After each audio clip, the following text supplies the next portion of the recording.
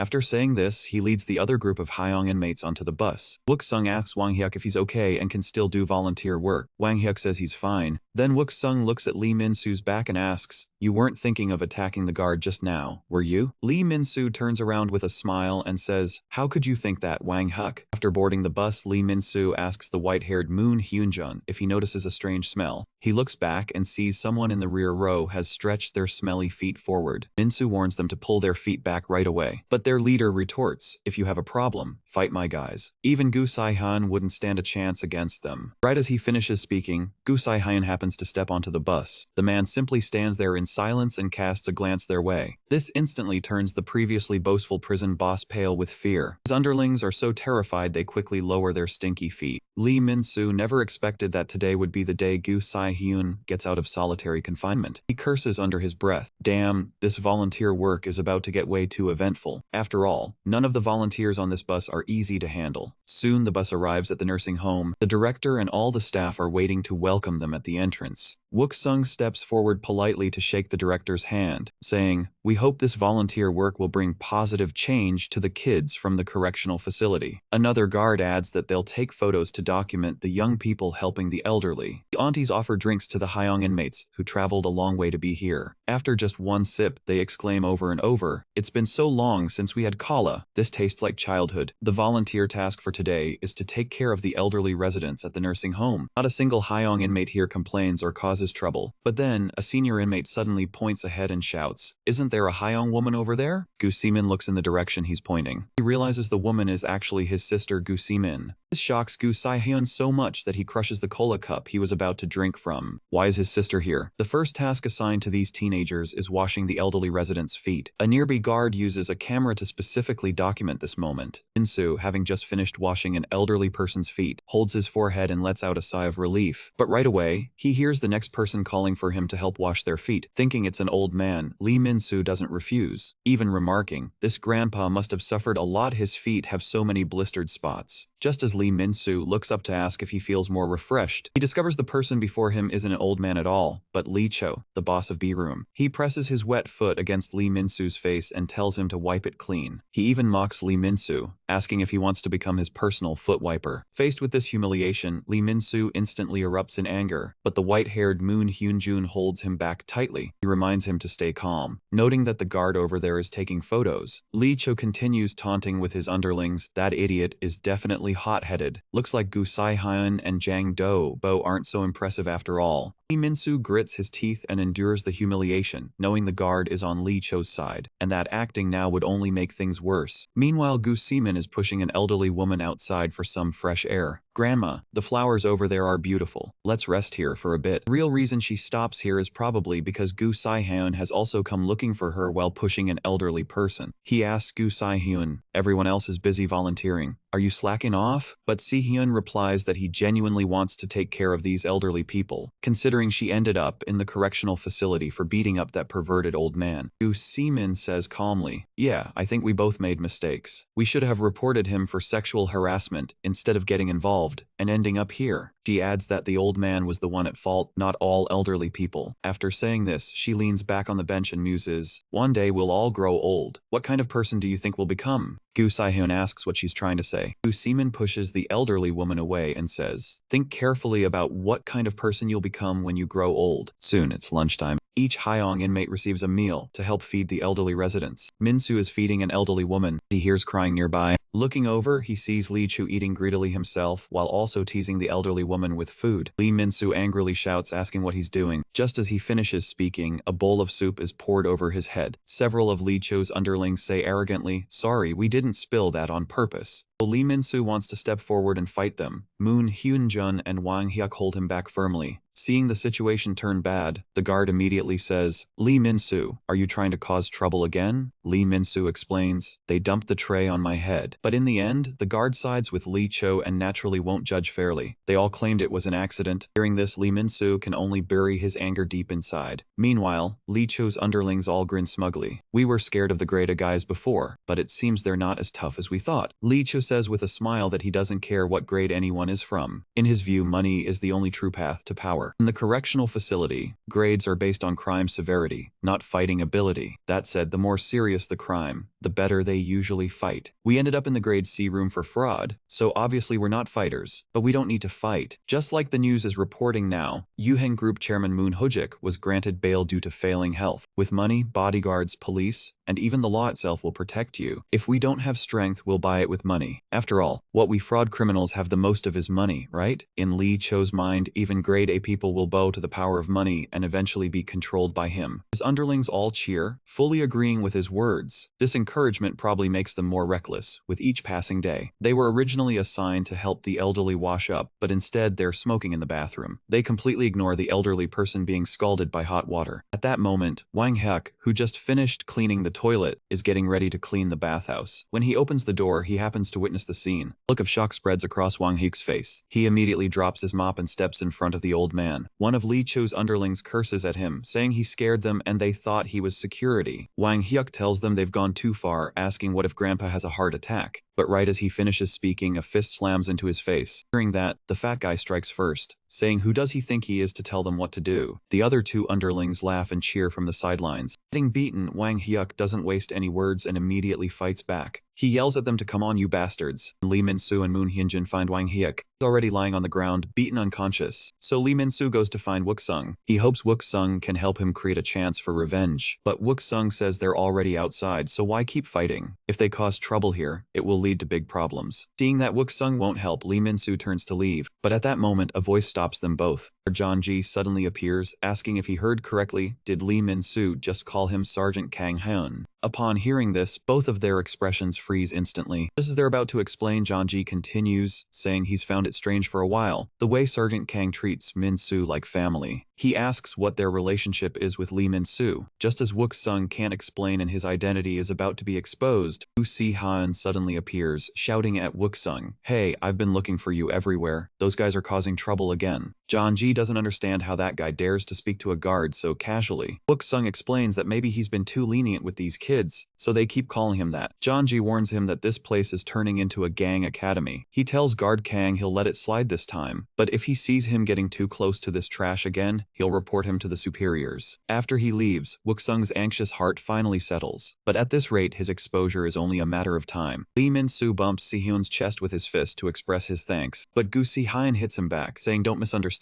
he's not helping him, mama's boy. Getting more heated, the two almost start fighting again. At that moment, Wook-sung grabs both of their necks like they're chickens and tells them to stop fooling around. Lee Min-soo speaks pitifully, still questioning Han, asking if he's really not going to help, saying those bastards went too far. Hearing this, Wook-sung points at him and scolds, you almost got caught just now, and you're still talking like that. Do you really want to rot here for life? He then assigns Gu Se-hyun to keep an eye on Lee Min-soo from now on, even though Gu Si-han wants to refuse. Hearing that refusing means double the training afterward, he has no choice but to agree. After that, following the staff's instructions, they are assigned to practice changing diapers for elderly people who are paralyzed. After changing several elderly individuals, as Lee Min-soo gets ready for the next one, he notices that the bag, which was just full of diapers, is now completely empty. Turning around, he sees that Lee Cho and his underlings have used all the diapers to armor themselves. Time to deploy the diaper squad. Let's wage war on that loser from grade A. Seeing this, Lee Min-soo is about to fight, but Si-hyun blocks him. Don't fight. Wook-sung told you to stay quiet. Min-soo sighs. I can't just ignore this kind of provocation. At that moment, Lee Cho is still shouting childishly. We're not just playing around, we even caught a monster to protect the world. The monster he's talking about is Wang Hyuk, who is bound to a chair with tape, his entire head humiliatingly covered with a diaper, leaving only his nose exposed. Seeing this scene, Lee Min-soo's anger reaches its peak. How dare you do this to someone who just got hurt? Gu Si-hyun strikes Lee Min-soo on the head, telling him to calm down. But Lee Min-soo roars at him, don't stop me, or we'll fight first. Gu Si-hyun points in a direction. Fighting sounds good, but look who's over there.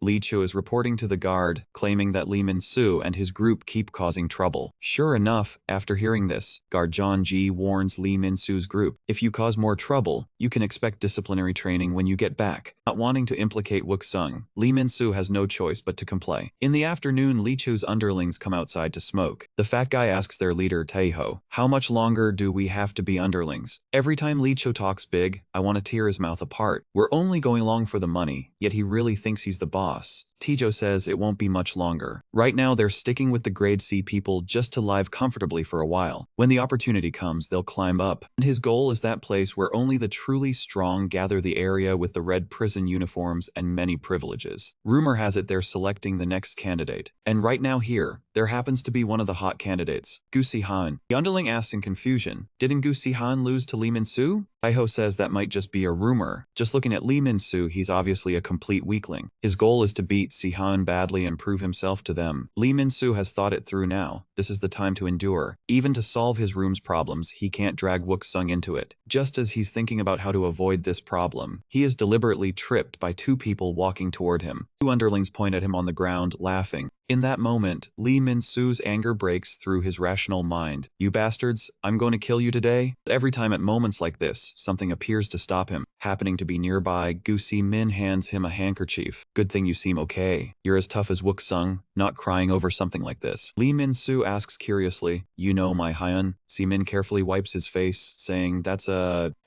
Lee Min-soo catches sight of her name tag, Gu Si-min. As she's leaving, Gu Si-min says to him, "Please take care of my brother for me." After she is completely gone, Lee Min-soo ponders the names Gu Si-hyun and Gu Si-min. Putting everything together from before, this woman must be Si-hyun's sister. Thinking of this, an idea for dealing with the grade C group pops into his head, so he rushes to the classroom and gives Gu Si-han a chop, and says, "This is payback for the earlier blow to my head. Wanna settle this one-on-one?" Gu Si-han lowers his head, saying, "Don't even think about it." Though right now, he really does want to beat up all those grade C troublemakers. Meanwhile, Si-min is waiting for Wook-sung on a rooftop somewhere. Suddenly, a drink is placed on her head. Sorry for the wait. Wook-sung asks what she needs. Si-min says that thanks to him, she got to see Gu Si-hyun. So as family, she should thank him. Wook-sung says she has been helping him all this time too. "I only did it because I could benefit from it." Hearing this, Gu Si-min says he really has a talent for making people want to punch him. After some playful banter, they smile at each other. Then Wook-sung asks if she has heard of the red prison uniforms. But from Gu Si-min's expression, it is clear she doesn't know. The other guards either avoid the topic or refuse to talk about it. Is there no way to get some useful information? Speaking of which, Wook-sung says he needs to get back. Otherwise, who knows what trouble Lee Min-soo will cause again. Si-min tells him not to worry. She specifically asks Si-hyun to watch over Lee Min-soo. Before, when others provoked him, Lee Min-soo held back, which was pretty impressive. Wook-sung says Lee Min-soo takes after him, so he is definitely impressive. Even when he doesn't listen, he knows what to do and can do it well. Hearing this, Si-min also says she asked Se-hyun to watch Lee Min-soo because Se-hyun is reliable. After all, my brother is both dependable and manly. But as they each boast about their brothers, little do they know that Se-hyun and Lee Min-soo are currently fighting intensely. Hearing the news, Lee Cho's underlings all come to watch. Lee Min-soo says in confusion, "They bullied our room's people and played terrible pranks on the elderly here. Isn't Si-hyun angry about any of this?" Gu Si-hyun says, "What does that have to do with me? Stop talking and let's fight." At this moment, Lee Min-soo continues, "Looks like their next target is probably the volunteer Gu Si-min. Isn't she your sister? Just thinking about how terrible their pranks might be worries me." This is the method Lee Min-soo came up with after meeting Si-min. Seeing the two still not fighting, Lee Cho's underlings egg them on from the side, asking if they can only talk. One underling even gets in his face to mock. "You're not scared of Lee Min-soo, are you?" As soon as he finishes speaking, he gets hit hard on the head. Still, I have to admit there's some truth to what he said. Lee Cho's men shout angrily, demanding to know why Gu Si-hyun suddenly attacked their guy. "My sister may be beautiful, but I'm not the least bit worried. But the more I think about it now, the more furious I become. You'll pay for messing with our people." Meanwhile, Gary humbly lights a cigarette for Lee Cho in the storage room. He even forged documents just to get Lee Cho into this outdoor event. Lee Cho calmly says he's satisfied and promises to arrange more benefits for him this time. Taking the money, Gary speaks modestly, saying Lee Cho always gives him spending money, and he should be the one thanking him. Pleased, Lee Cho continues, saying that if he takes over an area and recruits construction crews, he'll give Gary even more rewards. He also tells Gary to find a way to contact those in the special detention block, as he plans to see them in person soon. But hearing this, Gary's face fills with fear. He warns that the warden handles that personally, and if they get involved and something goes wrong, they're as good as dead. Just then, a subordinate bursts through the door shouting, That guy Gu Sihan is beating up our men. Hearing this, Janji says angrily, didn't I already warn them not to fight? Li Cho beside him tells Janji not to step in yet. He just wants to teach those bastards a lesson. Right, Park Tijo follows the subordinate toward the scene, and Gu Si Min, hiding around the corner, witnesses everything. On the other side, Lee Min Soo cheers happily. Since Wook Sung had Gu Si-han watch over him, he plans to do the opposite, using Gu Si-hyun's triggers to take out his own enemies. That's what they call fighting fire with fire. The three guys, beaten until their faces are swollen, realize they need to team up now. Just thinking about his sister being pranked fills Si-han with rage. This time, the three coordinate to average size, restrain Gu Si-han with their bodies, while the biggest, most dangerous fat guy charges straight at him. Min-soo, watching from the side, finally decides to step in. I wasn't planning to fight at all, but since you're asking so sincerely, Gu Si-han says he didn't say a thing. But before he knows it, Gu Si-han is backed against the wall. The fat guy's attack arrives right in front of him in an instant. This time the wall trick won't work. He's not the same Gu Si-han as before. Seeing this, Lee Min-soo can't help thinking that this guy got stronger after training with Wook Sung, but so did he. He's no longer the weakling who could be pushed around. Gu Si-hyun tells him not to get in his way. Lee Min-soo tells him not to hold him back. He even wonders aloud how this is supposed to be difficult, saying he almost lost to those guys. Gu Si-hyun retorts, I didn't almost lose, you mama's boy. Lee Min-soo fires back, calling him a sister-obsessed freak and daring him to talk. So Hyun angrily asks if he wants to fight. Now that everyone's down, the two start grappling, clearly intending to finish their rematch. But just then Park Tae-ho suddenly arrives. With a single kick, he sends Min-soo flying. Tae-ho questions Gu Si-hyun, saying, you used to be a candidate, right? Come fight me one-on-one. Lee Min-soo asks who he thinks he is, daring to interfere. But Tae-ho, who just took that kick, acts like nothing happened. He strikes back, saying let's see if you can take it too. Coming to his senses, Min-soo trembles as he tries to get up. Lee Cho steps in front of him. Well done, boss Lee Min-soo. I'll give you one final offer. Let me take control of your entire area. Once I get the red prison uniform, I promise I won't mistreat you. Hearing this, Lee Min-soo thinks the red prison uniform must belong to the guy who lent him shampoo. But what does it really mean? Lee Min-soo tells him to get lost, saying if he dares to bully an old man from their room, he won't let it slide. As soon as he finishes, a black bag is thrown over his head. Caught off guard, Lee Min-soo only sees darkness. Then Lee Cho kicks him in the head and says, listen while I'm still being nice. My goal in taking over Grade A is to find a strong subordinate. Someone as strong as Gu Si-han. Of course, in my opinion, Tae-ho is far more impressive than Gu Si-han. Even though Tae-ho's prison grade is only D, his raw strength is at grade A level. Fighting him, Gu Si-hyun can clearly feel that. Although his opponent's attack power is about equal to his own, his endurance is far greater. Tae-ho uses it to deliberately take hits and then counterattack. If this continues, Gu Si-hyun will surely lose. He remembers Wook Sung saying his technique and reach were better than Lee Min-soo's. So why did he lose? Because that was his only edge. If reach is your strength, seal it away. If your opponent has reach, power, and endurance, how will you fight? So I'll teach you a fighting style that's yours alone, a path to getting stronger that will completely change you. Seeing Gu Si-hyun stand up, Tae-ho mocks him, telling him to stay down, because they're not even on the same level. Gu Si-hyun speaks with anger in his voice, saying he'll make him understand what a difference in levels truly means. After those words, he dashes forward with a quick and agile step. Ko shouts out, telling him that's right, now show me everything you've got. Only then will defeating you actually feel meaningful. But Ho adds, is blocking all you plan to show me? That would be far too dull to watch. Gu Si-hyun also realizes he cannot keep defending forever, because when Wook Sung trained him, he had said, constantly blocking will only make your movements sluggish. If you lower your arms, your opponent will take the chance to break through. What you need to do is watch your opponent's movements while you defend. Don't just think about how to react now. Gu Si-hyun begins to read the opponent's actions. Tae-ho's shoulders are raised high. That means a powerful attack is coming. The longer he watches, the clearer his understanding becomes. Picks up on Tae-ho's punching pattern and the speed behind each strike. He also figures out the timing of Tae-ho's retreats, grasping everything. The moment to strike back has finally arrived. Tae-ho takes a hit and mocks him, asking if that's all he's got. After that, the entire situation flips around. Every attack Tae-ho throws is easily evaded by Seiji. Each of Se-hyun's counterattacks lands squarely on him. Gu Si-hyun knows that if Tae-ho keeps swinging wildly, he'll tire out soon. Just like when he fought Lee Min-soo, before how foolish that was. Now he finally understands why he lost to him back in school, and he realizes just how terrifying Wook Sung truly is. Just by guiding him through observation, Wook Sung made him this strong. Soon after, Gu Si-hyun finishes off Tae-ho. But there's no excitement on his face. Facing this level of opponent was already so difficult, and catching up to Lim Ji-soo still seems far away. So-hyun wonders where Lee Min-soo has gone. He sees Lee Cho repeatedly punching Lee Min-soo, who has a black bag over his head. Lee Cho questions him, saying, even after all this, you still won't give up? It hurts, doesn't it, you bastard? From Lee Min-soo's perspective, Lee Cho's punches are far too weak and lack any real power. Lee Min-soo has been in this kind of situation before. Then suddenly, as if struck by an inflatable cheering stick, something clicks in his mind. He isn't sure if it's because of the training he's been through, or if it's because of those 2 previous fights. Getting overconfident, Lee Cho keeps mocking him, saying, "If it hurts, cry. Call for your mommy, I'll wait. You don't even have one." The moment he hits that sore spot, Lee Min-soo decides to stop holding back. "You crossed the line, you bastard." With a swift kick to the groin, Lee Min-soo shows him what real pain feels like. But just then, a voice asks what he thinks he's doing. Janji points at Lee Min-soo and says, "Didn't I warn you not to fight?" Lee Min-soo explains he didn't start it, saying Gu Si-han was being beaten and he only stepped in to help. But Wook-sung kicks him in the head and says, "That's still fighting." Then Wook-sung tells Gu Si-han to explain what trick Lee Min-soo pulled this time. Gu Si-han replies, "Seriously, we didn't start it. Those bastards wanted to mess with my sister and harass the grandpas and grandmas here." Hearing that, Wook-sung's expression changes immediately. Janji shouts, "Guard Kang, I told you not to get close to these people. That's why they're so arrogant now. Just wait and prepare to write that disciplinary report." Just then, Gu Si-min suddenly arrives and says, "Guard John, I think what you should be preparing for is a trial, not a disciplinary report." Janji asks in confusion who she is. Hearing this, Saemin smiles and pulls out her phone, showing a video. Footage reveals his dealings with Lee Cho in the storage room.